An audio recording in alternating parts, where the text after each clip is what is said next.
of Argentina. In 5, Brazil's Suélen Brasil T37. Lane number 6, Venezuela's Yescarli Medina. And in 7, Venezuela's Berliana Castellanos. The Brazilian, Marcheski de Oliveira, fastest in the field in lane number 5. The Canadian, Leah Robinson, with a best of 31.82. From Mannheim, Ontario. She's overcome cerebral palsy to be a part of this competition in parasport track and field.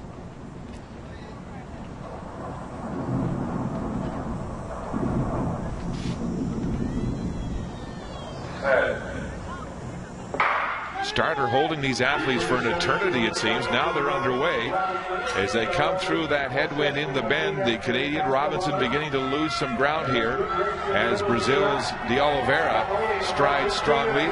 Outside of her from Venezuela, Medina looking very strong as they come down the straight.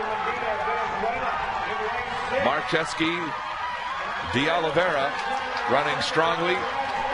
But now it's Scaroni of Argentina holding on as they come to the line. It is Scaroni just ahead of the Canadian and the Venezuelan Castellanos.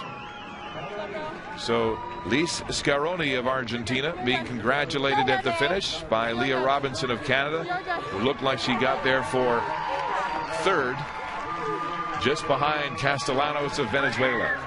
And these athletes, in a similar way to the upper extremity amputees, depending on which side of their body is affected, because one side is affected in this category, it could be easier or more difficult to run the bend.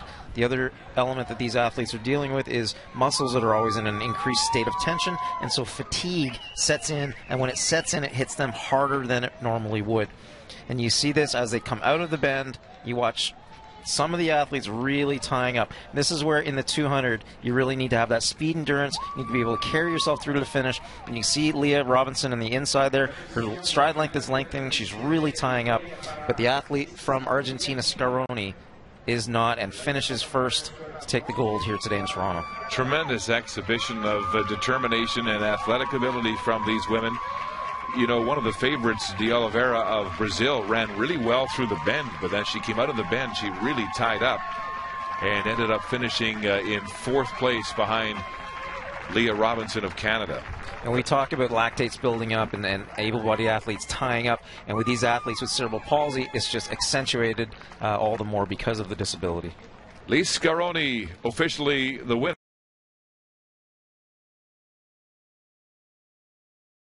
here for the gold in 31.33 with a following wind of 2.1 meters per second, slightly wind aided, ahead of Castellanos of Venezuela and Robinson of Canada for bronze.